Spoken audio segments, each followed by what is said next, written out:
Hello, bookworms. Admin LJ here, aka Admin Lauren, back for another one of our really fun BTC live chat events. You guys know that I can't get enough of hosting these live chats. So I'm always so grateful that you guys are tuning in, that you're asking questions, and you give me a reason to get to keep hosting these. So please, if you're enjoying the chats, if you enjoy these conversations, be sure to let us know in the comments section because we'd love to do more, but we want to hear from you. Like, are you enjoying them? Are there certain topics or genres that you would like to hear more about? Let us know. We're always open to your feedback.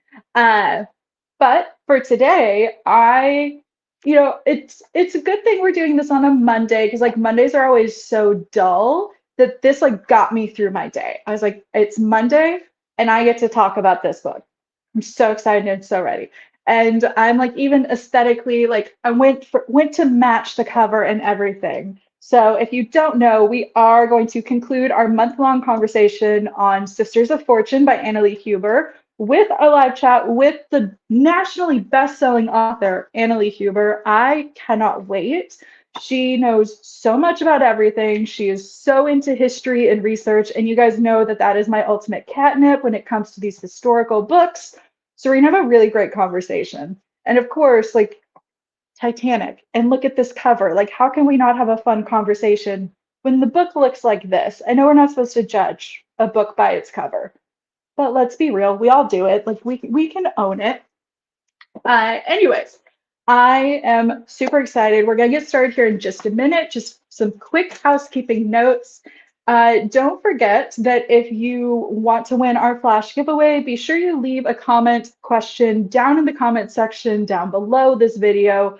Leave a question for Anna and I to discuss and chat about, and you'll automatically be entered to win a flash giveaway. And of course, you guys know me.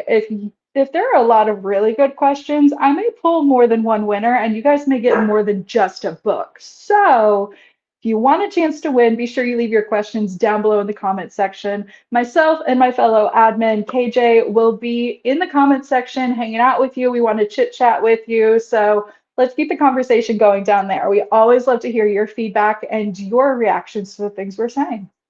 All right, that's enough from me. You're not here to hear me like blab on and on. You're here to talk with our awesome special guest. So I'm going to bring her up on screen now. Be sure to give her a warm BTC welcome and we will get our chat started. Hi, Hi. Anna. Thank you so much for having me. Absolutely. Thank you so much for joining our book club today. We are so excited to get to host you in the club. We have been having a blast reading the book this month. So, really looking forward to this conversation. Awesome. I love how you're matching the book cover. I just think that's awesome. It really wasn't intentional until about 5 minutes before we sat down. I was gonna change because like I'm in a hoodie and I try to look nice for these, but then I was like, oh, but I matched the cover so nicely with the color palette. So hopefully my bosses will overlook the like more casual affair that's I happening think here. so. I think I so. I had to match. All right. Well, before we get totally off track, the second we start the conversation, which is a known issue for me, I love to chit chat. I would love to have you introduce yourself to any readers who may not know about you, and we'd love to hear you talk about Sisters of Fortune in your own words. So, can you tell us a little bit about your newest book? Sure. So, I am originally a historical mystery author. That's how some of you may know me. I write several series on the Verity Cat mysteries, which are post World War One with a female spy, and the Lady Darby series in the 1830s. And so this is my first straight historical fiction novel, and it was so much fun to tackle, and also a huge challenge just because of the subject matter alone. I mean, it's Hmm. Titanic, so people who know the Titanic. And so I knew I had to Right. get it right. And really, the book is about the Fortune family, in particular, the three Fortune sisters. They're a family from Winnipeg, Canada. Their father was a millionaire, and they went to Europe on a grand tour, and they sailed home. Their final gift from their father, like this big surprise, was to sail home on the Titanic. And of course, we know what happened to the Titanic, but they didn't, and it's about their lives. And they took this trip, and all of them have been changed in different ways. And they're not sure they want the life that's been laid out for them. And they all kind of all three have different kind of goals and aspirations and things. And so it's about how the Titanic changes them and how the sinking changes them and all the people that were on board, and how it affected their lives moving forward. I Before I get us like totally in the weeds on talking about all things Titanic and the Fortune family, I first want to chat with you about what was your experience like? As you said, you are a historical mystery author first and foremost. And by the way, readers, if you haven't read her historical mystery series, go check them out. We'll link them in the comments down below. They're awesome, especially for you mystery lovers. Um, what was that experience like for you to go from this mystery oriented setting to much more of just a storytelling position when it comes to historicals? Right. Yeah. And I mean, with mystery, I mean, there's not a mystery to the Titanic. We know Right. what happens. So it was very, but you still have to have the suspense to keep people Mhm. reading and all that stuff. So, yeah, it was, the research. I've always done a lot of research for my mysteries, but this was another level, like I said, because Mhm. people who know the Titanic know it. I mean, you cannot fudge details. Right. And with this book in particular, I was almost, when I was plotting, I had to basically plot the Titanic, like Mhm. the timeline of the Titanic, and then plot like what I knew about the Fortune sisters and fit it in, and then fill in all the gaps and try to move Mhm. my players around to the places where things were happening on the Titanic. And so it was just an extra level of difficult, the plotting in particular, and just that, using real historical figures. My historical mysteries, the main characters are fictional, and they meet people who are real. But in this instance, almost every character is a real historical figure. So wanting to get Mhm. that right, wanting to do them justice, the anxiety of doing it wrong, all of that. So yeah, it was definitely very different and a huge challenge. But I like taking on challenges too. So Right. it was fun. It keeps my writing chops going. So I love that you still approach like a historical fiction novel in the same manner that I've heard many mystery authors talk about, approaching a mystery in that you have to plot out the entire timeline of events. You have to figure out where these characters are in specific times in that story. So it's very interesting that even though it wasn't a mystery, you still brought your mystery chops to the table to like help you see it through. I love that. That's very unique for a historical fiction author to do. Oh, well, that's good. Yeah, thank you. Yeah, definitely. I mean, I guess the plotting it's still approached the same. I think, Hmm. but in the instance with this book, I was more constrained just Right. because, But yeah, otherwise, yeah, very similar. So. Yeah. Well, we do have a reader question, and I'm glad they asked because it was one of my questions too. I think we're all really curious, what was it about the Titanic that made you pick that moment in history, that made you pick, I want to talk about the story on the Titanic? So initially, the idea came from my editor. I actually got approached by Yes. her because Kensington thought, we would love to do a Titanic book because Shanna Aba's book was Hmm. so, or Abe, I'm going to say her name wrong, but anyway, it was so wonderful, and readers really loved it. And it was, let's explore some of these other characters. And so my initial reaction was kind of very hesitant because I was like, oh, this is a huge thing to tackle, Hmm. and I was already pretty busy writing my mysteries, but I had wanted to write a historical fiction novel, and it seemed like an awesome opportunity. So I started doing my research. Just I was like, okay, let me think about it. So I started doing Hmm. my research, and I stumbled across this Fortune family who I'd never heard of, and the sisters. And just the little bit of research that I could do on them, I was like, oh, I have to write this book, and I have to write it about these people. And really, it was them. They were my in to all of Hmm. this. And they gave me, my insight on how to approach it and the way I wanted to go about it and all of that. So that's really why I picked the Titanic, because it kind of fell in my lap a little bit. Yeah, I was gonna say I didn't know how much you knew about that process, but yes, the funny truth is that it was my boss that first came to me, and then we together went to your editor because we were like, but we Aw. want more Titanic, so can you get us more Titanic? And then the second that she mentioned your name, we were like, yes, that's who we want. That's who should write it. So Well, you, thank there was you. really like a whole little network happening behind the scenes to be like, how can we get this to happen? I love that. I love it. So, readers, if you want more Titanic or if you want other moments in history for stories, go put it in the comment section so I can take it to my boss later and we'll see what happens. That's how we get a lot of our ideas. All right. So you mentioned that it was the Fortune family in particular that really drew you in as you started doing the research. So coincidentally, one of our readers asked, what was it about the Fortune family that, caught your eye that made you think this is the story that has to be told? So the first thing was that I just never had heard of them, and that Hmm. six of them sailed on the Titanic, and they were in the first class, and you know, reading about that, and then and discovering that the three sisters that sailed were all in their 20s. They weren't married yet, and I just thought, oh my goodness, who are these women? They're on the cusp of their life, and they're on this Hmm. grand voyage, and then this happens. And I just I had all these questions popping into my mind. Who were they, and what did they want? And where were what were they planning, and how did this affect them, and all of that.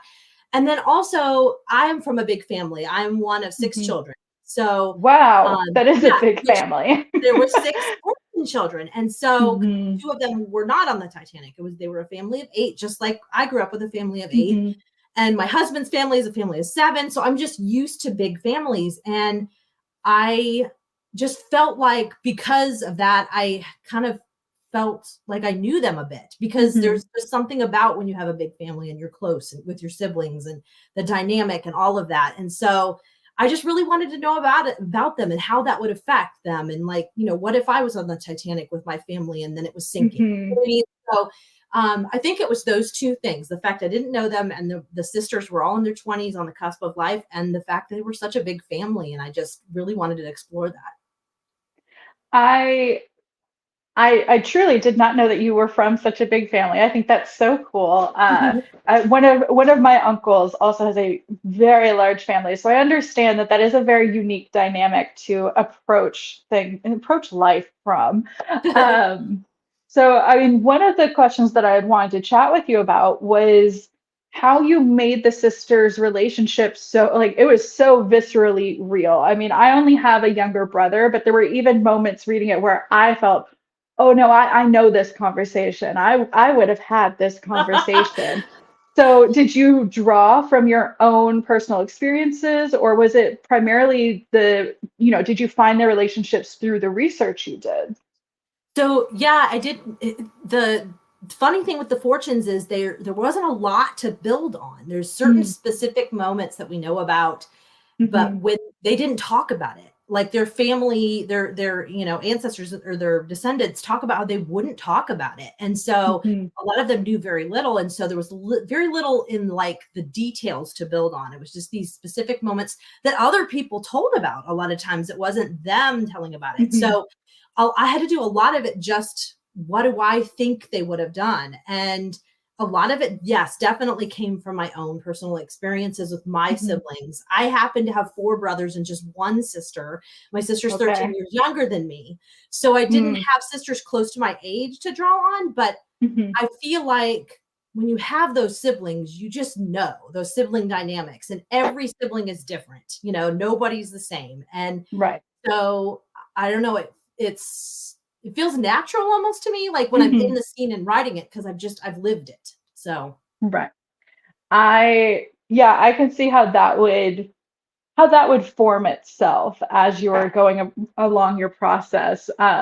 It's very interesting. I mean, I guess it does make sense that they wouldn't have talked about it and the family really wouldn't have had that kind of conversation through the generations because, it is a very hard, how do you talk about an experience like that? How do you how right, do you I get someone know. to understand what you went through?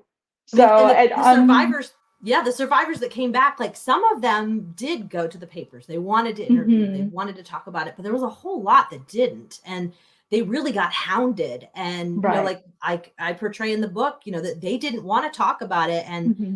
the newspapers would make up stuff if you Right. wouldn't talk about it. And so it was like you had to find this balance. And it was, Hmm. you know, it's something we still deal with, how much, Right. are you allowed your privacy, Hmm. so it's Yeah, that's a very interesting point. I mean, I guess I hadn't thought about that until you just made that comment, but there is a lot of, I mean, there are a lot of societal things happening in this book that we're still seeing today. And now some of them very clearly did clock and was like, we're going to talk about that at some point. But I hadn't really thought about the process of sharing a story like this and saying, like, no, I don't want to talk about it. I just want to keep it to myself, even with my family. So it's very interesting. yeah. Um, I'm curious so you've mentioned that, especially for the Fortune family in particular, they really didn't talk about it a lot. And we know that there was so much history of the Titanic and her passengers that was lost to time and lost to the sea, despite as much as we do know about it. Right. So I'm curious, what was your research process like? Did you interview anybody, or was it mostly just going through libraries and catalogs and things like that? Yeah, so a lot of it was reading. I did not do any interviews. I mean, a lot there's no survivors left. And there's maybe family of survivors, like descendants, obviously, but there's no survivors left. And but we have, one of the major resources is the actual testimonies that people gave to the American inquiry and the British inquiry. So those definitely were one starting point. And there's several amazing resources. There's a Titanic encyclopedia. I'm going to say the website wrong, but it's online that has so much information. I actually I credit it in the back of the book, and I credit several other research books. I read a ton of research books across the spectrum, and one in particular that was really excellent was On a Sea of Glass. It's by three authors that are that's what they do. They are researchers. They're historians. They know their stuff, and they dug deep, and they were really detailed, and they go over the things that we don't know, and we probably never will know. And but this is their best guess, and because there's Mhm. a lot of different things that, like, there's all different theories, and so you have to Right. kind of pick which one do I think is the best answer that Hmm. probably happened, but because we just don't know, and we probably never ever will. Hmm. Yeah, and I do think that's mystery of it, of like, yes, we do know so much, but there's, like you said, there's still so much we don't know.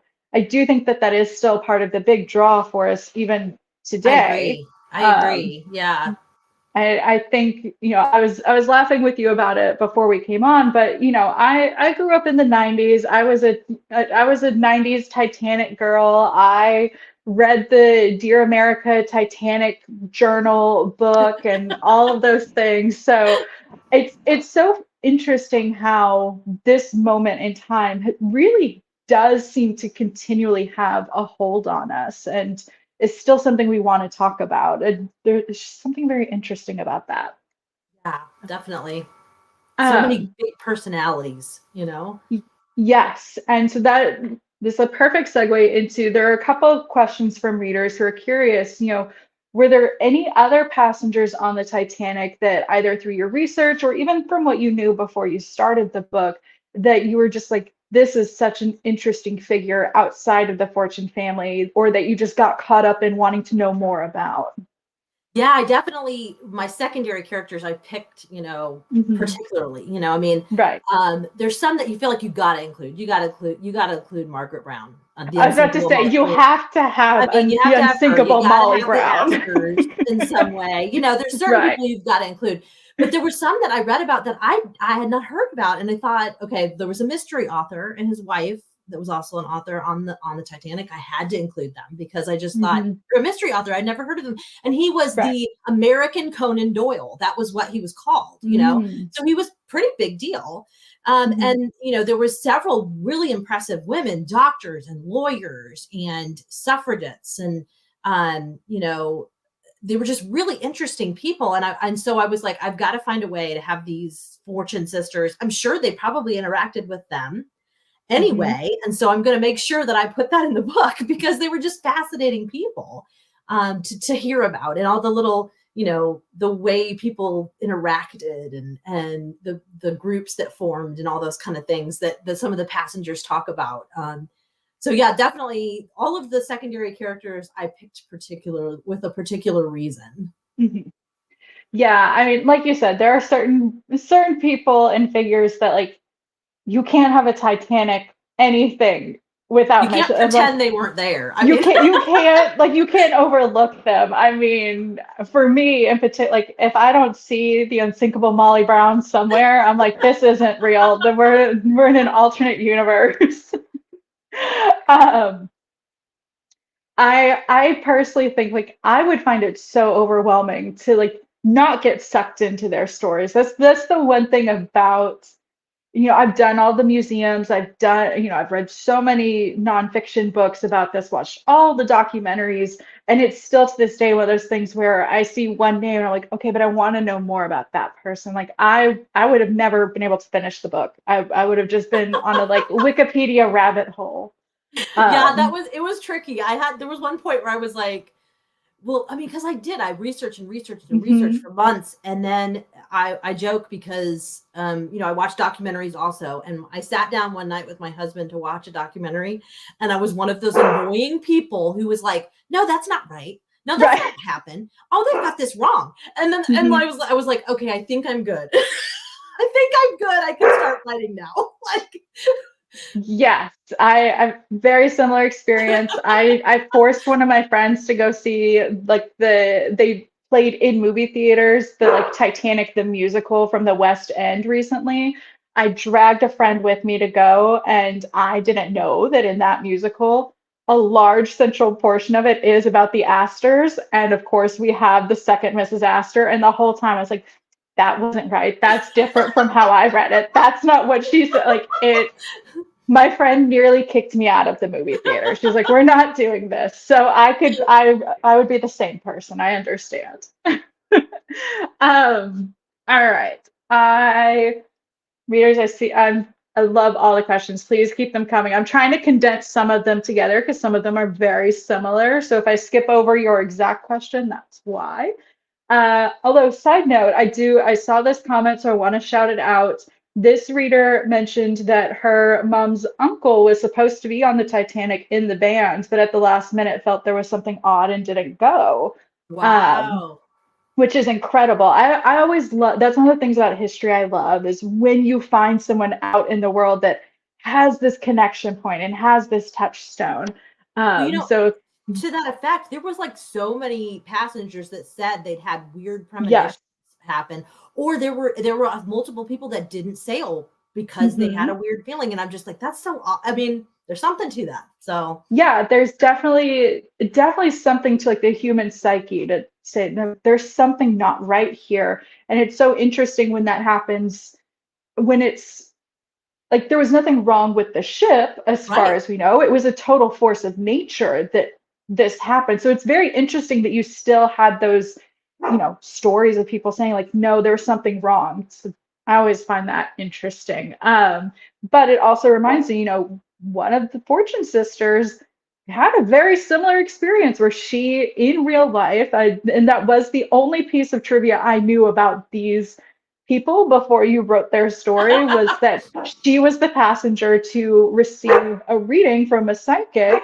saying like you don't want to do this basically, and my dog's barking so I'm going to mute if you want to chat about that a little bit. yeah, that was actually one of the first things I found out about them also, and I thought, oh my good. I mean, like, how is this not a story? I mean, it's like straight. It's one of those stranger than fiction, you know what I mean, moments. And you know, and it was Flora and Fortune, in not Flora, Alice in Cairo, Egypt. Yeah, the soothsayer that just came up to her and gave her this fortune. And, at the time, everybody was like, of course, we're not going to listen to this, but then, hindsight 2020, it was so eerie. And I thought, oh my goodness, have to include it, have to. Yeah, I mean, that's one of those real life stories that you're like, well, you can't not talk about that because it's stranger than fiction, but it's reality. Right. Um, Yeah. And I mean, what I love too is that she never talked about it, that it was the man that was with her, Mr. Sloper, is the one who wrote mhm. about it in a memoir, and that we even know about it at all. So I thought that was, it gave it more credibility. So Definitely. Sorry for the dog barking in the background. He's being energetic puppy time, apparently. All right, back to some of these questions. This is not necessarily about the craft and the writing of the book, but I do always love hearing from different authors about their experience with this process. One of our readers is curious, did you get to choose the title of the book? Was that a collaborative process? And then I'm going to extend that question to the cover itself. Were you involved in that conversation? yeah, so the title came to me almost immediately. I mean, Mhm. how could it not? I mean, their I last mean, name it's is just perfect. perfect. I mean, there's so many ways you could go fortune, so many definitions that fit, so that pretty much came to me right away, and we stuck with it. And then, yeah, the cover was definitely a collaborative process, getting the clothing on the lady right and all that stuff. But yeah, it was a collaborative process with the art department there at Kensington, which is great. So Um, I wish that had been, I've talked with readers in the past. I usually don't ever see the covers until the authors get the covers. And this is one of those few times that I didn't get to see it during the process, but I wish I had been in those conversations because it's like just such a stunning cover. And every time I look at it, I'm just like, I want that. It's the Titanic moment of the hat and the tip of the it head. is. It's that hat and it's like that is the yeah. It was Yes, getting that right. that Yes. is the visual. And I mean, I'm not gonna lie, I can't wear hats. There's something with the shape of my head, but I would wear that hat. I'm like, I would wear it. I don't know where, but I would if I could. All right. To a more serious note question, I'm just going to bounce this back and forth on the emotion scale here.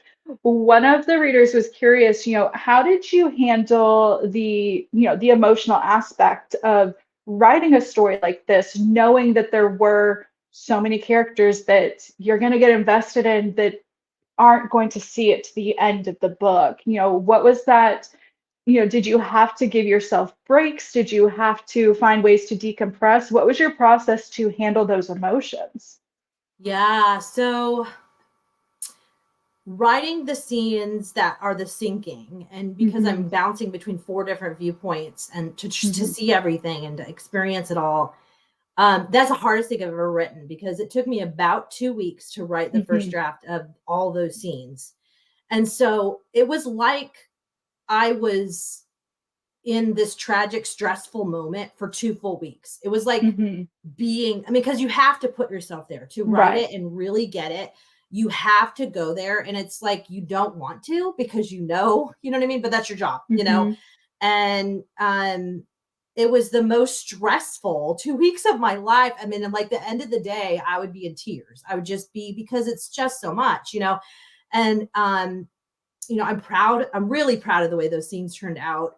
But I've also said to myself, I'm never writing a tragedy book again, because it was, I mean, like of that magnitude, because it was just so much physically. I mean, Hmm. there was a lot of the end of the day, and I have young children, so I can't completely check out, but like when they would be in bed, I would have to just check out, because I would just needed to reset, find something happy to watch, and or whatever, just to get out of that headspace. So yeah, it was definitely, and writing it, the different scenes, knowing what was coming, it was like I had to almost like make myself believe nothing was, you know what I mean, like Right. because they didn't know, you know what I mean, so I had to Hmm. really try to do that so that I could write it and not get attached and upset, yeah, I guess. Hmm. And but yeah, it was stressful.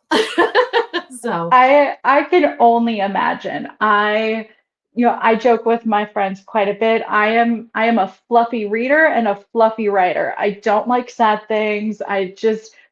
There's something in me that can't handle the tragedy, and yet I'm also like a big tragedy like documentary watcher and true crime watcher. So, there's something in my brain that's like, but you do like it. You just don't like to read it. Um, but yeah, I could imagine that that would be one of the most difficult experiences is knowing what's going to happen, but having to put it on the page anyways, not being able to say, but what if instead Right, something good right. happens? Can I Like just fix this? Like, yeah. what if all of a sudden a flotation device appeared? Like, Or the yeah. I mean, and I will say, I think what got me through was feeling I had to do these people justice. Like right. they really went through this, and I really Hmm. needed to capture this so that Right. for people, so they knew this is what they went through. This is what they Hmm. probably were feeling, and or definitely were feeling, because there was a lot of survivors that wrote about it. So Hmm. trying to I guess capture it for posterity. You know what I mean? So by Right. focusing on that, it helped. Like, yeah. So, Yeah, I've always found, especially books like this centered around real events, those are usually my favorite historical, any type of genre, especially because to me it feels like you're honoring that person. You're yes, giving their words and voice continuance. And I think that's yes, really powerful and special. absolutely, 100%. Um, Yes. well, I mean, I think you kind of answered one of the questions that one of our readers asked earlier, but I'm going to pop it out there just to make sure we got the right vibe from that answer. But one reader was curious, would you ever revisit the Titanic as the basis of a story again? Would there be another person that you would want to write about? I would not write the whole story. I would Mhm. maybe write about a character that it's adjacent to it. You know what I mean? Mm. Like that Yeah, maybe they were on it, but so it's a small part of the book, but it's not right. the Not the whole book. book. Yes. Right. I think that's pretty fair. I think this is, one of those subject matters that you do the big one once, and then after that, you can just like, oh, it's maybe in the background Right, somewhere. right. I think you've done the emotional work on it. You can step away. So we do have a few of your mystery readers who are asking, how did you balance your schedule around writing your historical mysteries, but then also transitioning to this very emotionally packed historical fiction? Because you really would have to put your mind in different places for both of those. Definitely. I mean, it was a challenging writing schedule, really challenging. And Mhm. basically, we just inserted it in place of the next Verity Kent, which there is more Verity Kent coming. Book seven's coming in September 24th. So, but there wasn't a Verity last year because I wrote this book. So Mhm. basically, that's how I fit it in the schedule. It was on a compact timeline, though. I mean, I Yeah, would have preferred to have more research time just because I knew how much that was going to be involved. But I got through. you did. You powered through, and it turned out great. Thank you. Well, I mean, that leads us in. So we've had a few people ask, and I know you touched on like your research process already, but some people are wondering, how long did you research for, and then how long did it take you to actually do, the first draft of your manuscript? So I researched for, oh my goodness, I got to think about this now. Dedicatedly, probably for 4 months. Hmm. And then it took me 3 months to do the first draft, maybe. That's about right. And then lots of editing later, obviously, just myself and also with my editor and all that stuff. So I think the whole process took, I did it in 7 months. Yeah, so that must be about right, which to me was insanely tight, especially for this big of a book with all that research. Hmm. But yeah, got through. Got through. That's all I'll say. So I usually do a mystery book. My optimal is 4 months. So yeah. We did have a reader ask, do you ever have someone helping you with your research, or is it like this is everything I'm focusing on for the foreseeable future? So a lot of it was the books that had already been written because once I started looking Hmm. at it, there was a huge breadth. I did tap into some libraries and things to try to find more about the fortunes and some, um, like societies that had information. But other than that, it was mainly me because there wasn't anything. So I Right. had planned to hire um, more researchers to help me, but there wasn't the material to have them look into. So yeah. Hmm. Um, One of our readers is curious, and I'm also curious just because I'm nosy.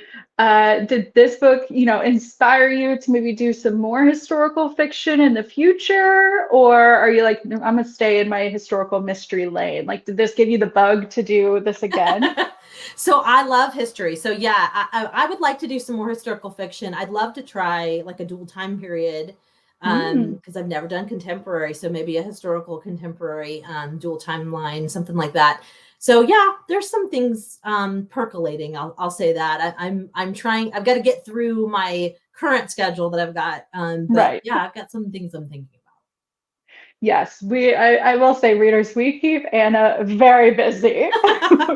And Anna was already busy before that. So we keep the books moving. Um, So this was like back-to-back questions, and I'm glad because it's my favorite question for historical authors, especially ones who do a lot of research. Uh, did anything surprise you the most in your research, or was there a piece of, history that you learned that just kind of made you go, "What?" Like, had no idea. So there's a couple things. When Mhm, I was doing my research, I learned there was a cat on the Titanic, and I had never mhm. heard that before. And I love cats, so that's probably part of it. But so I Yeah, had to look into this cat, and I had to include the cat. I just had right. to. I couldn't not. And it was just kind of a sweet little story about the cat that it was in actually one of the stewardesses wrote about it in her memoir, and that's how we know about this cat Jenny. Mhm, And then I think one of the things I was really struck by, and maybe I should have realized it before, but I just didn't think about it. So the third class, on the Titanic, of course it was third class, but it mhm, was the nicest third class of any ship. Um, mhm, and it was the first time. So, a lot of the first class and even the second class, they were sailing back and forth across the Atlantic. This was no, I mean, it was the Titanic, so it was a big deal, but they'd done this before. The third mhm, class, most of them were sailing to America and they were never going to return. They were immigrating mhm, and that was it. This is the first time possibly that they've ever been on a ship. And it was also the first time in their lives that they didn't have to do anything for a whole week. And I mhm, didn't think about, I mean, they didn't have to cook their food or look for their food. They didn't have to clean. They didn't have to do anything. And so it just struck me because we're always about downtime and vacation, and these people live lives they didn't. I mean, a vacation was a day. They got a day right. off. I mean, every whatever weeks. So Mhm, I just thought that was really interesting to think about, that this was the first time in their lives they'd had a week to do whatever they mhm. wanted, and the food was made for them and all this. And the children, it talks about all the kids, these third class kids, they were playing on the cranes and swinging on them. And I just thought, I could just see it, you know what I mean? And Mhm, this is the first time in their lives they'd had a whole week, so I just thought that was really impactful, you know what I mean, to think about, as a privileged 2024 person, so right. and also I think there's so much when you really get into the research, there's so much that in past stories and in past tales gets manipulated, or Mhm, there's agendas to what's being told, and you kind mhm, of miss out on the truth. You have to really dig in there to understand things. And I mhm, just thought that was interesting to that, it can be easy to be led, but once you start to do that research, you realize, well, that was just one person's take and it wasn't really necessarily what happened. So, mhm. Yeah, I think I like you said, it's kind of funny that you're like, "Oh, how did I never put like two and two together?" Because even as you were saying it, I was like, "Yeah, that you're right. Like that seems really obvious, but I never thought of it. Never would have thought of it." Um, yeah, I it's just all those little connections, you know what I all mean? the That little like, pieces, yeah. and yes, I you just kind of blew my mind there for a second. So now I'm like, oh, okay. Because I think it's also one of those things that I think it's very easy for us, especially as readers, especially historical loving readers who read books based on real people. There are all those little moments where all of a sudden you go, this was a person just living their life. They were just going about their day. They never imagined that they would be part of this centuries lasting story. Like the Exactly. Fortune family never imagined that, decades later we would be sitting here talking about them and their experiences. They were just on the ship going along, the ocean. So I always think it's very humbling when you think about it too much. And then Yes. that's, it gives me a little bit of an existential crisis. So I try not to think about it too much. Um, but yeah, I always love to know like what that moment is for people as they're researching. Like what is the thing that made you go, oh, okay, never thought of that. And that's a great one. And it's I don't think I'd ever heard that like their third class was like the top of the line at the Yeah. time. I mean, Because, it was the most glamorous ship for the first class, but also right. for third class standards. I mean, Yeah.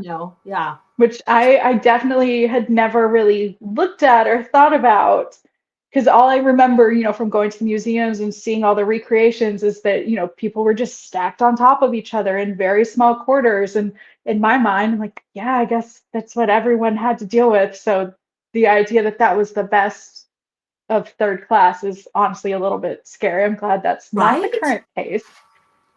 Um, all right. I feel like I saw another great question. I'm going to scroll and try to find it. And while I do that, one of the things I would love to know from you is, did you feel the most connected to one of the sisters? Like, was there one sister who, even if it wasn't necessarily her story, it was just you thought, yeah, this is the person. This is my favorite. I know we don't like to pick favorites, but who was your favorite sister?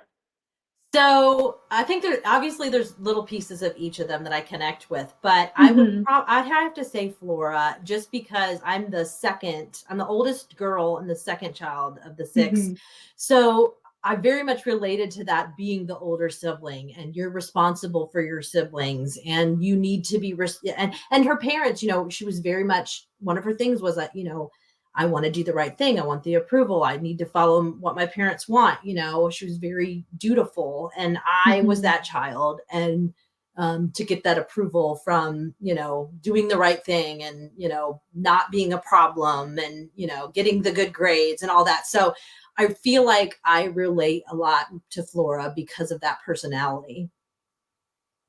You're talking to the choir here. Flora was also like I am the oldest daughter, so it was as I was reading her story, I was like, yeah, I would do this. This is what I would put myself through for the sake of the family, even if I really want to be like Mabel. Like I want to be like her, but I know I'm Exactly. not. Like in my heart of hearts, I know I'm not. I know.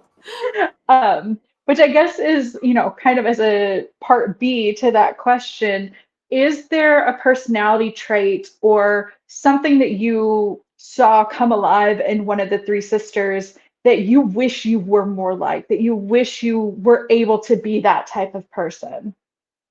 Yeah, I wish that Mabel is so funny to me. Like she's flippant, and some of Mhm. some of her lines actually got cut because I just enjoyed writing her so much. And I'm not that person. I'm the person that polices Mhm. everything I say. And so like I wish that I could be that more witty, flippant, I don't know, Right. kind of person. So Mhm. which gets her into trouble, true, but I mean, but like, what's life without a little bit of trouble? I say, having never been a troublemaker once in my life. exactly. Again, I'm too much of a rule follower. I think that's why I like Mabel, because I'm like, yeah, in my mind, I could be this, and Yes. not even Yes. close. If I'm being honest, yes. If I'm being honest, never, never. Um, so we have at least a couple of readers who are curious. So kind of two-part questions because it was two different questions, but they go together. One reader is curious, like, what is your favorite genre to read? And then the other reader is curious, do you have a favorite writer? Hmm. Which is why I say they So kind of go hand in hand. yeah, my favorite genre. So I'm one of those mishmash people. I love Hmm. I write. That's what I write. I write mishmash. Right. I basically like to read what I write. That's my favorite genre. Hmm. It's the historical mystery with romance and Right. kind of a gothicy feel.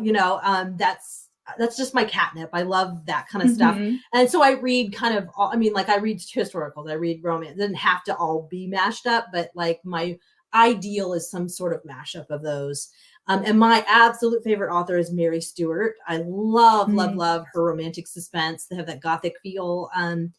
You know, she just didn't write enough of them. I've reread them so many times. I just love her books. Yeah. And I would say a close second is Susanna Kearsley because she's the same vein. She's just amazing. So Um, Yeah, I will say readers who are not familiar with your work, and I keep saying like, oh, you're known for your historical mysteries. This is your first historical fiction. You really do write a mishmash genre of a book, which I think makes them so like bingeable. Like it really is like a almost like a Netflix series to me. When I first read the Verity Kent series, I was like, yep, okay, next adventure, let's go, let's see what happens. So readers, if you're looking for just well researched but also fun mysteries that have that little romantic touch. They're very fun. thank Um, you. this is a question asked very early on in the chat. I'm going to circle back around to it just because I'm curious. This reader is wondering, have you ever spent much time on the water yourself? Have you been on a lot of boats? Do you go sailing? Or did you do that as part of your research to kind of get a feel for what that's like? So I get seasick. Same, same. So I have been on sailing trips. I've been on a whale watching cruise, Hmm. and which actually being seasick worked to my advantage because I had taken the Dramamine, but I had to keep my vision pointed at one spot on the horizon and not move it. And Right. actually, a whale breached the water right where I was looking, and I was one of the only people who caught it. So I was like, well, that kind of worked out. But Right. yeah, so I have not spent a ton of time on the water because I do get seasick. I watched a lot of videos. Honestly, oh my Hmm. goodness. So to try to capture the feel of icebergs. I mean, like what they Hmm. experience in those lifeboats. You can watch videos of these tours that take to Antarctica now. And I think that's the best way I was able to catch like maybe what they saw and what it was like to I mean, because like Hmm. I mean, even to today, watching those tourist videos, you're just like, oh my gosh, like The first time I saw a TikTok of this is what it's like when you're on a ship at night, I was like, oh my God, yeah, you can't see yeah, anything. yeah. I mean, it was like, so I mean, fortunately, we can access all that. I mean, Right. that's really the most way I was able to capture anything Mhm. because yeah, I have not been spent much time on the water. I I fully understand. I broke a foot because I was so seasick. Like it's Oh, me and boats do not mix. So I feel that understandably. Um, so kind of hopping back over to some of your research based questions. One of the readers is curious, you had mentioned that the Fortune family themselves really didn't know a lot of the story because they didn't want to talk about it. Did you ever, try to reach out to anyone connected to the family? Or did you try to reach out to any type of connection point to any of the, um, I keep wanting to say characters, any of the real figures connected to the Titanic in your research process? so for me, I didn't because Hmm. I was trying to. It was so much to go through. It was trying to Right. focus on getting the actual details and like Hmm. I felt like filtering on down the line. Um, I wasn't gonna get like because I'd already heard that the family didn't know much. Like Right. a lot of what they knew was from reading from other people's materials. So to me, it felt like, well, reaching out, I'm not gonna find out any more Hmm. than what's already been written because they've already Right. said in their interviews that they didn't have details shared with them. So and like I said, like filtering on down the line, you know, it's a lot of impressions maybe that people have passed Hmm. down and like stories, but then also when they get passed down so far, sometimes the details get muddied and lost. And so Right. I wanted to find those firsthand sources of people that Hmm. were there actually telling, you know, they're Hmm. them telling in their words what happened. I figured that's the most authentic because it's they were the ones there. It's not telephone down the line. So yeah. Right.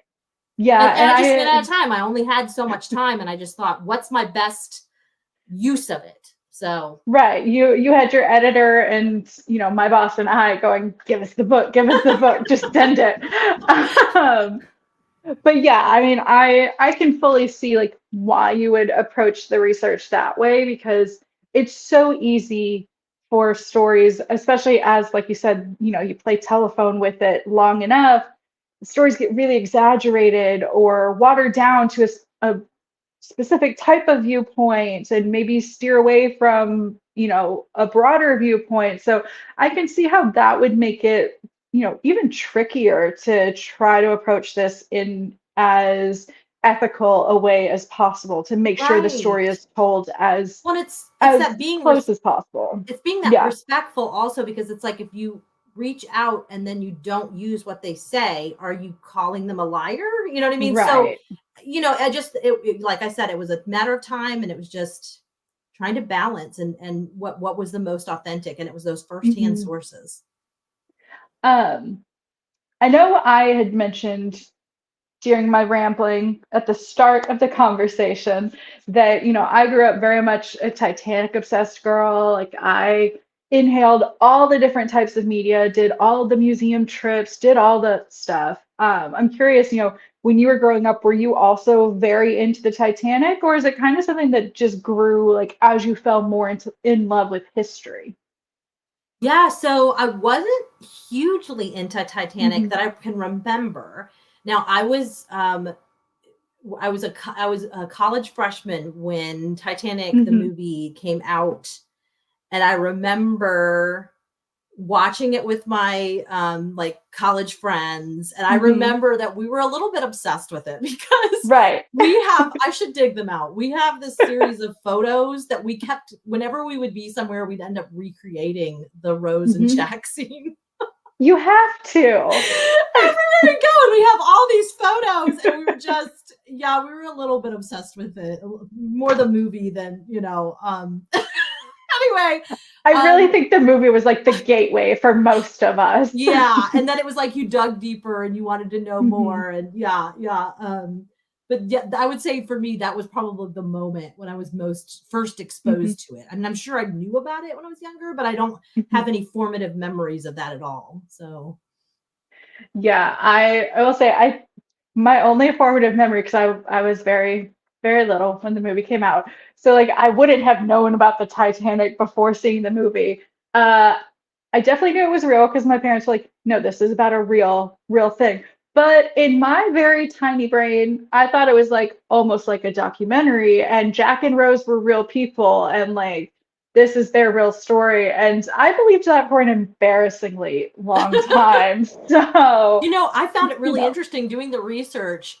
So A Night to Remember was like one of the hmm. first books that was written about it. Right. And Walter Lord did a lot of research. He talked to the survivors. That's why it's really authentic. And it's one of Hmm. those books I recommend because it is really authentic. I mean, he really did his stuff. He talked to the survivors. It's almost like a firsthand account. And they did a movie of it. And one of the survivors that they used as like a resource to help make this movie. He used it to make the book. She got to go see the movie, and it was one of the first movies she'd ever seen. Mm. And she got so upset because Right. oh no, wait, hold on. I'm telling this wrong. It was a woman who'd never been to movies. She wasn't a resource, but her family took her to it. And she had rarely seen movies. And she got so upset because she thought that it was like real cameras that had really captured the sinking, and she was like, Hmm. why weren't they helping us? Like she thought she didn't understand because this was the Hmm. 50s, and there was plenty of people that probably had never seen movies before. Right. And so I just that struck me. I mean, that this woman thought that that was really them filming the actual sinking of the Titanic, Hmm. and that she was so upset by it because why didn't they help us? Why weren't they helping us? That's what she was screaming, I guess, in the theater. And it was like they had to, I just, that's crazy. You know what I mean? To think about. Yeah. So, yeah. Well, like I said, I definitely think there are so many times when like I mentioned, it wasn't until like 2 years ago, the first time I saw a TikTok of this is what the ocean looks like at night from like the deck of a cruise ship. That was the first time my brain went, oh, right. That's why the Titanic hit an iceberg because you couldn't see. And I don't know why, but up until that point, my brain was like, yeah, no, you can see. There's a moon. Like you have light. So, and I definitely attribute that to like all of the movies and things that I have seen where I'm like, yeah, you can see it clear as day. Why did you hit it? Um, But so, yeah, there like media kind of twists how your brain, absolutely. And perceives things. I would say to that point also, there was a lot of people, they didn't want to get into these little rickety Right. lifeboats compared to and you think, why? And they couldn't even, it was so high up, they couldn't see the Hmm. ocean. They had no, Right. they were like dropping into an abyss. That's what all the Hmm. survivors talk about. It was like dropping into an abyss. Like, and they're like, are we going to hit the ocean? Where are we going to, Right. like, are we going to be capsized? You know what I mean? Like, Hmm. so it gives you a greater understanding of why they all hesitated to get in these lifeboats at first because they thought it's not going to sink. Why would I get in this lifeboat? So Right. Yeah, I don't know what I would have done. I just had a complete meltdown, probably, if I'm being totally honest.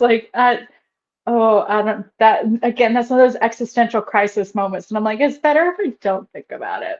yeah. Um, one of the things I did want to just like pick your brain at, and I know I sent you this note, and I was even like, I don't even have a question. I just know I want to talk about it.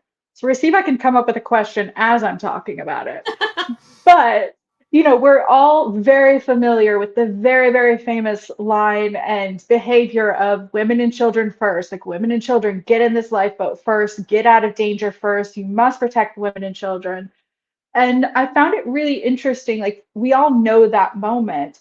But throughout the book, we're also seeing all these snapshots and all these moments of women really not wanting to be stuck in that very tight patriarchal view of society at the time. It was a real crossroads of I want independence, but not being allowed to have it. So Yes. I'm curious, what was your strategy for writing that type? Because it is a very unique moment in time where Yeah, it women were is. really starting to fight back. Yeah, it is. It's really that unique moment because we have the suffragette movement, people Hmm. wanting to vote, the pushing the temperance societies, pushing for temper because, there was a lot of drunks, I mean, like Hmm. that's what people did. And I mean, if you look into the history of that, that's why prohibition came about because so many men were spending all of their paycheck on at a bar, instead of bringing it home to their family. And so that was part of the women pushing back, and Hmm. we have women going to university for the first time and fighting for that right and being allowed, but it's different, having different rules Hmm. and different degrees and a lot of the people, especially upper class, because those are the ones that were going pushing back. And there was all these crazy beliefs like that if a woman went to a university that would make her barren. I mean, like things that to our minds were like that doesn't Right. even make sense, but like it Like was it's what not even logical. yeah, yeah, and all these things, and it was a very unique time. It was that Hmm. shift, and we're coming up on World War I, and even more of it kicks in, Hmm. because women took over when the men left, and then when they came back, they're just supposed to go back home, and it's like, wait a Hmm. minute, and yeah, so a very interesting time, a very tumultuous, shifting time, and finding, the fighting for their rights, really. I mean, yeah. Yeah, so I'm curious, like as an extension of that, what was it like for you to write? Because, especially between the three sisters, you do have two who one is very much wanting to, break that mold, wanting to be part of the suffragette movement. And then you've got, Flora who, no, I'm gonna follow tradition. I'm gonna make my parents proud because I'm gonna do what I've always been told to do. So what was that balance like for you to kind of go between those viewpoints? Yeah, I mean, when I was writing, I knew I wanted to have different viewpoints. I wanted to show, Hmm. because not all the women were suffragettes. They were not all whatever. Right. They all had different varying, or there were Hmm. women, that they supported that, but they also wanted to have the traditional role, Right. and like even today, and so Hmm. my friends, there's a broad spectrum even today of, the way their lives are. And Hmm. so whether we've all been helped and enhanced by the people that came before us that helped us gain rights and all these kind of things, and none of us would argue that, but we still all make our choices about, are we going to be a stay-at-home mom, are we going to have a job, are we Hmm. going to not get married, are we going to all these different things. And so I felt like with the sisters here, I have three, can I Hmm. show, even then there was all these different Right. viewpoints, and how do you balance that, and you know you still love your sister, Hmm. and so for me that was the connecting point, Hmm. but also that nervous, are they going to understand me, or are they not going to understand me, because I do that with my siblings, are they going to understand Right. my choices, so yeah, that was, but the love between them was the connecting point for me. Yeah, like I said, that was one of the things that made the sisters so viscerally real to me, is that emotional connection and bond. Because, like you said, you've got three women who have very different views, even though they're coming from the same background and coming from the same place. And it's very interesting because it's usually, oh no, she thinks that way because she comes from somewhere else. And so it's, how do you work through that when it's, no, you have the same exact upbringing I do. Why do we not see the same thing? Like, we could have a whole nother hour of We could go discussion of on and on that. about that. And Yes. I'm not going to do that to you or to our readers. I will say we did just hit our hour, which I can't believe. This flew by, at least for me, because I'm a geek. But before I officially close out our chat, I want to give you a chance to shout out any books that you want to give a shout out to, that you want to recommend to readers, or what's on your keeper shelf. Like, do you just want to give a shout out to a couple of books to readers to go check Sure. out? So yeah, I already talked about Mary Stuart and Susanna Kearsley being my favorite. I am currently reading Amanda Flower. She is writing a new historical mystery Hmm. series, and this is the first book in it, and I'm gobbling it up. We're doing an event actually in a couple weeks in Perrysburg, Ohio. So if you're in the area, come see us.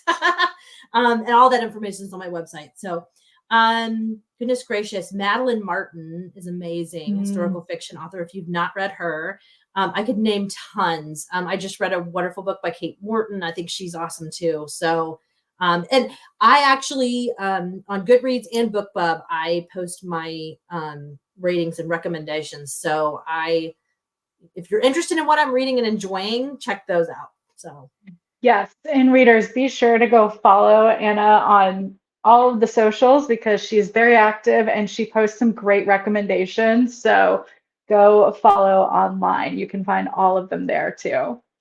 Um, well, like I said, that is the end of our hour. I'm not going to keep you, even if I could talk about this for another hour, which conveniently we will be, to any readers who haven't already seen this. Is going to be a shameless plug. We are going to have a Titanic in fiction and conversation live chat. Annalie Huber has so graciously agreed to come back and let me pester her with more questions about the Titanic. And we are going to be joined by the second Mrs. Astor author, Shanna Abe, which you guys know I love her. She's amazing. So it's going to be a really fun hour. We're going to be doing that in April on the anniversary of the sinking. We thought it was appropriate to, mark that day. So we're going to have a really great chat that night. So be sure to check it out. You can go to our featured section in the group where the RSVP page is, so you can make sure you don't miss any alerts about it. But it's going to be a lot of fun. So yeah, that is the end of our hour. I'm going to let everyone go. Thank you so, so much to the readers. Your questions were awesome. Your conversations were great. I was watching them as we were going. I always love to see what you guys have to say. And Anna, thank you so much for being part of our book club tonight. You were awesome, and this was a great chat.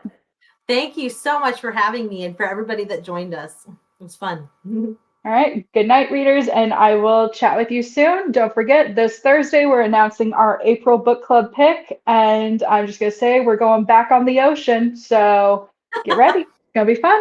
All right. Have a great night and a great week, everyone.